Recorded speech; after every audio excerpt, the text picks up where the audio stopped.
Neeraj, coming over to you, the alcobev industry has always had to be very discreet about its marketing, right? Because given certain regulatory constraints and otherwise.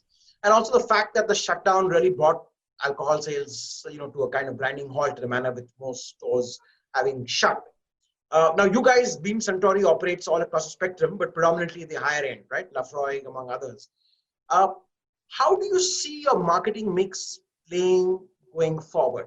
I mean, what are the consumer touch points? How are you going to kind of get your message across to consumers, in the days ahead? Yeah, thanks, Lloyd. When you represent a powerhouse portfolio which has stood the time of 200 years or more, I think there is a certain legacy on heritage, which and the trust which comes with those brands, which really start the whole conversation. And as you rightly said, whether it's our Japanese portfolio of Yamazaki or Hibiki, or our malls from Scotland, which is Lafroig or Bowmore, or even Teacher's Scotch Whisky in India, or our bourbons like Jim Beam and Maker's Mark from Kentucky, I think they are long-standing, very renowned, old, trusted brands, and still very contemporary and relevant for occasions for consumers. So the good news is the category tends to be recessionary resilient across multiple times in the last 2 centuries. And then when you look back at what happened in the SARS time in 2003, or the GFC, or even the highway ban in 2017, when some parts of the channels came down to the knees, I think there has been a lot of that incidents and precedents which has been set in, which continues to make us believe that at the end, consumers enjoy the drinks and they should be given access and they should enjoy it responsibly. But when we look back in the last 2 months now, Lloyd, what we've seen, first of all, large parts of the channels were shut, right? So the whole bars and restaurants, the on-premise, that got shut. The whole GTR, the global travel retail, or the airport duty free, that got shut. And these are this is where the retail theater happens. And if that's shut, what do you really do to launch or to continue to sustain, the awareness and the equity of your brand? That became then the key focus for us as we look at figuring out what touch points of consumers now matter and what threshold of investment would those new touch points need. We started basically, first of all, reaching out to channel partners.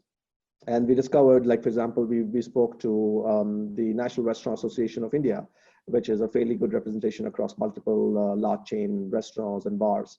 And we realized that in the month of March and April, they were really, looking at wage bills of bartenders and wait staff, and they just didn't have the cash to continue to look at in the uncertainty.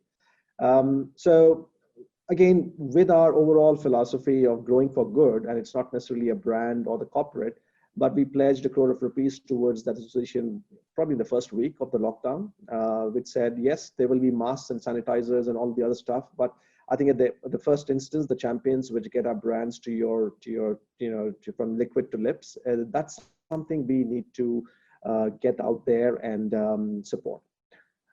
We started a bartending championing program called Learn and Home, because obviously all of the virtual meetings and the recipes, etc., were being done. But how do we make sure people do make some money, people who are the extended community of this company? So there's been a lot of that happen. Looking at consumers, for the first 40 days, it was a dry lockdown, and that was the nature of the lockdown. And I think over time, we realized that India and South Africa were the only 2 countries in the entire world which was going through a longish dry lockdown. India opened earlier. South Africa presumably opens on the 1st of June. So they're still in a dry lockdown. Then we looked at what does it mean. E-commerce is still not permissible in the country as per the local state excise rules. We then used that time to engage with the state regulators and with the central regulators as an industry body to say why, more than ever, home delivery continues to be the most important enabler of supply chain for this phase. We saw some of those initial first day sites in Delhi and all of that. So that helped, and that really paved the way for different forms of home delivery models, which are now being experimented, and hopefully they will sustain and they will get refined over time. And we are working together with the various regulators on that. That was the other piece. So therefore, there is going to be more work. What used to be digital marketing for a brand extension of Alcobev company now has become more relevant, wherein you can link and click and collect kind of segue into that marketing space. That was the other. And lastly, as we look forward into, how do we continue to be relevant with our brands, with our consumers, some of our, old long-standing brands, the message not being, there is a bit of heritage there. There is not being sympathetic, but getting empathetic, being sensitive. I think that continues to be the way we will carve out messages.